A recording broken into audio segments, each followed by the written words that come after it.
Plus, they knew well at a time that there were configurations that were established, so people knew how to practice, put themselves in a better spot. Now, here we go. Jack, Game 3, Heat 1.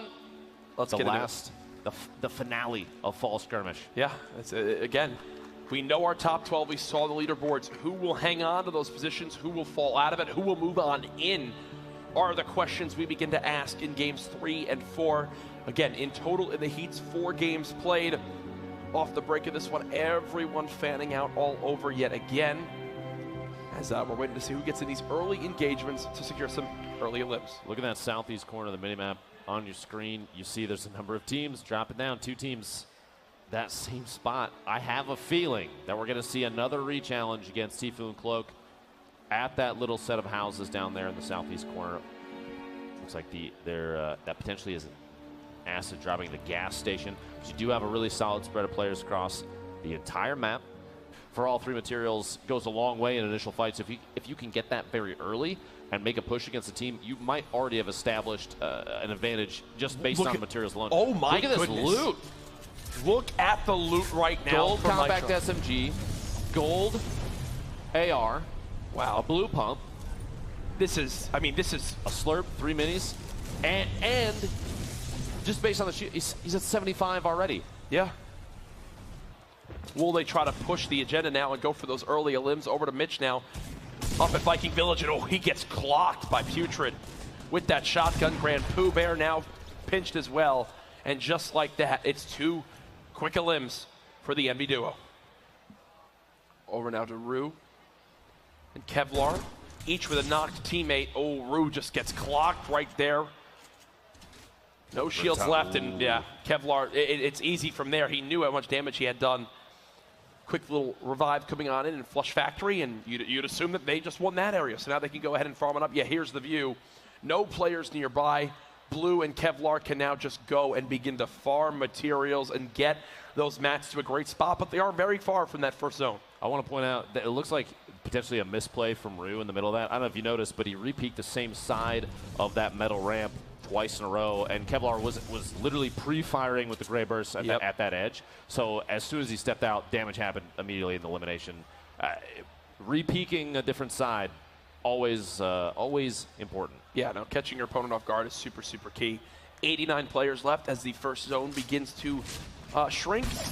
In the next 30 seconds, that rocket launcher, it just sounds scary every time it goes off. Flowers gets chunked by that double barrel. Visible 1 HP. Edit down his teammate, taking shots from above. Was knocked down. Here we go. No! Are you kidding me? 6 health. Instead, we'll have to seek refuge inside this house. Walls being spammed as grenades are thrown, but no damage landed. See, Left Eye, Geber both have quite a bit of resources. 3-1-1. I think the biggest thing with the resources is their health right now. Look at the difference in health pool. Great grenades, continuing to knock down all this build. Geber with 1 knock. There's the second as well. And Rex and Joshua go down. And man, when you have that much of a health advantage with a double barrel this early on and you're fighting in a house, you should win that. Well, it looks like, wow, 3 teams. Grandpa on the outside just kind of watching and waiting. Anything you could do to chuck an explosive in, something to get any damage or maybe even a knock while these 2 teams are pushing in on each other. We need some things to just get very lucky for us, right? Like we need some stuff on our end to save us in this scenario. As Eternal now forced to the low ground, and that's great help for the teammate. They don't pop the redeploy in the glider. Again, an example of some of these new things coming to play. That's 00 Flower who's knocked. Eternal gets traded. A 1-on-1. They're trying to go for the elim. Can he save his teammate? No. Doesn't save the teammate in time. Mountain is still alive in there. Yeah. Versus Mountain. They're built up into a box. Could go for the replacement at it. Case it, a third party comes in. A little bit of tunnel vision there, not realizing he was getting pushed from a different angle. Flowers still up. Dre very low on HP. Well, it was 190 meters, I think that shot was, or something like that. That was a far shot. Distance. There's the res, and now they'll heal off of it. We saw Dre save Flower moments ago. Looks like Dre is going to tick out there. Yep. An elimination given away. Flower's still alive, though, against Bravo and Bartologist, who kind of have him vertically sandwiched. But just chilling up on the mountain, The top right of the screen. Just chilling up there. Golaire, just chilling, dude. I love There's it. no reason to push either. He can sit up top and just slowly tap fire. Yep, and especially with Studios rolled up his teammate. legendary assault rifle. Oh, absolutely. Not much better of a weapon to just tap fire with. Now the grenade coming in, and wow, one well-placed grenade just knocked that entire structure down.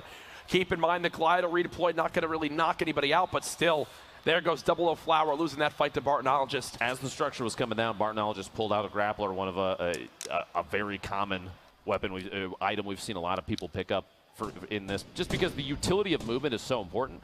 It looked like he flew away and immediately doubled back and took shots on Flowers. Flowers trying to rotate away from those grenades. Did not pay off, though. We got a lot of teams building up here around containers. 1, 2, 3, 4, 5, even potentially 6, as you see the team Hero rotating in. This was from earlier on in the game. Noobtra and Novi, we always mention how they seem to get these early elims. Each game in this heat so far, they've had they've been at 2 elims off the opening minute of the game. Nitro Megan, they're going for it now. Look at how low they are on AR ammo.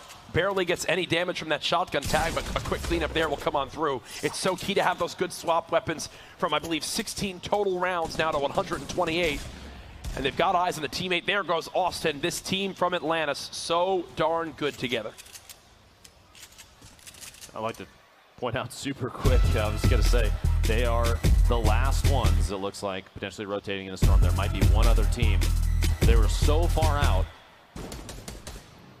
I can tell you right now, when they go back and watch this, they're going to wish they knew that that player was near one shot just behind him. But Mindra gets the knock on Roto as they're rotating in. Those F3 players that hugged the edge of the zone, which was an intelligent play at the time, kind of put him in a bad spot. There we go. And look at that. Mindra Those are the shots. players that were shooting Atlantis in the back. Yep. From the edge of that zone. And because they made the rotation and moved in early, they're rewarded by being able to gatekeep. But now, the script has been flipped on them. They've got to now push on in. They've got opponents shooting the high ground, and here's the build battle about to commence.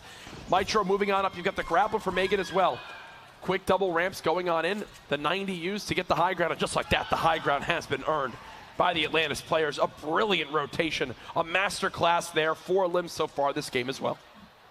Carlos in general just hanging out in the bottom of the structure now. They don't necessarily have to move out. They're on the very edge of the zone, and they can coexist with the Atlantis team pretty easily. The problem at this point is if they were hoping for the opportunity to catch any other team rotating, because they don't have the height advantage on the Atlantis team, they're probably not going to secure those elims. But it looks like Atlantis, clear vision of a majority of the map from up there. Bartonologist and Bravo are potentially the highest team, but this grenade launcher, Tfue and Cloak, we haven't seen too much yet this game.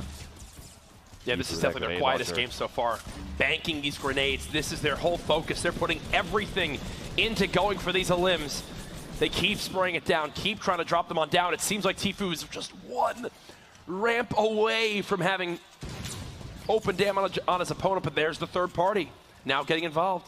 Very low medium ammo count. He's only got 26 shots, quite a bit of that was all of his rockets, too. It was. Folks, he's got some great weapons, though. The silenced epic assault rifle. Another rift to go. Another rift to go. He's had one each game. Every single game. Now might be the chance to use it. We'll see what they got 5 seconds on the rotation here. He's going to just quick edit to try and get to the resource, the ammo and the material hiding behind. There we go. 56 seconds left now. Here we go. Cloak dropping in. Somebody not paying attention, catches them off guard. Tunnel visioning on the players down below, not listening for that glider sound coming on in, and now it looks like Tfue and crew, they want this elimination, and they'll get it and be rewarded with some great upgrades as well. The heavy shotgun, 2 charges on a grappler, great. Now Soren stuck in a box, and he's getting tagged by these stink grenades. Number 35, they're going to use that for 2. Oh, gosh. Shots to the wall just as Norse is trying to wall off. You can see Mowgli taking HP damage, most likely from the same stink grenade. Those can come in big. You don't have to worry about shields at all if you're using those against your opponents. Plus, it gives you a way to kind of see through the wall. If you can see where the damage tags are coming from, you can track an opponent without having to actually have line of sight on them. Here's the eliminations counter again this game. You see 4 earned so far from Super Evan and Godnick. You see 4 earned so far from Atlantis Mitro and Atlantis Megan. So we continue to move on down. A few more teams with 3. So 5 teams in total this game with at least 1 point on the board. Norse gets eliminated. A little bit of a loot share there. Mowgli picking up what he can. He has a chance to, but very low HP. And the knockdown there on the wall immediately had to cancel a heal he was going for. We cut to Tfue and Cloak. Yet again, the top-down view. As many players as possible. I mentioned Tfue's ammo situation earlier, but that handful of eliminations, specifically on Novi and Nubtra, gave him quite a surplus there, sitting over 200. It's like someone trying to land in near their little tower, but Tfue defending as much as he can. Any shot just to spray opponents away, trying to see if he can, if he can get tags on people rotating, even if you don't get the elimination, you're gonna make people play more defensively. There we go. Cloak, a knock in the feed there on Barnologist. Oh my Tfue. gosh. He's got hit in the face by a grenade. Glider redeploy saved any previously fall damage might have eliminated him there just based on the height he was at. The glider redeploy, Cloak gets the finish there on Barnologist. Oh! 16 and then an 88 tag, but it's not enough. We'll still get that elimination. The Atlantis players now in play. Look at how much it takes to destroy one of those metal walls. Some brilliant tags with the compact SMG. And this is still the weapons from the very beginning of the game. That's how good the loot was for Mitro. Has not needed to change anything about the loadout. The only problem at this point is long-range third party might be tough. He's only got 7 medium ammo left. Yep. But everything up close. He's handled. If you're in smelling range, he's got enough shotgun shells and small rounds to take care of business. That roof actually just blocked him right there. Some loot down to the right. Willie trying to go pick it up, and it's bait! It's bait, folks. He's down to 45 HP. Cloaksy now knocked. This could spell disaster for the duo at the top of our standings so far. 27 health. Gone. Tfue and Cloaksy with their earliest exit yet. Making that much noise between the grappler push and everybody that started firing as soon as Tfue and Cloaksy got in there. Now, here's the big thing, too. I love that we just swapped the hero. This is the team in second. So this is the team currently trailing Tfue and Cloaksy. Out there, 83 gets the knock on stage 2. Is going for the elimination immediately, just trying to... at that point, an elim this late does 2 things for you. Puts you 1 point closer, or 1 elim closer to a point for eliminations alone. Plus, with only 25, now 23 players remaining, that might, if it's late enough, put you higher in placement, which is even more points. Yeah. Brilliant editing speed there to close that zone on in. They've made it. Push across the top. Frantic movement, and you see, look at all these POVs. I'm going to pretend like I could even give you any bit of information from what's on my screen right now. But now we're going to go back over to Just Chillin'. My goodness, that was a lot, but it showed just how crazy these moments are. The frantic moments, man. 11, 6. No way. 6 HP. Oh, the zone. Storm claims another one. You see the V, there it is. Just Chillin' going down the storm. Another one. Kayun gets a pair down. Amidst all that, multiple players going down in the storm. This rotation, very tough, and it's still not done yet. Look at the distance they still have to travel. 16 players left, 33 seconds. Oh, he just gets clocked by a shotgun. That's Mitro and Megan still making plays. You see them all over the elimination feed right now. I mean, they've got to be pushing. They've got to be pushing towards the 7 elim bonus at this point. I think they might be in big bonus territory. Goes Kayun. He is 6 himself.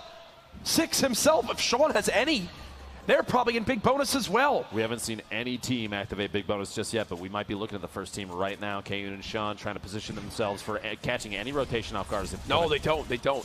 Sean has 0. Kayun.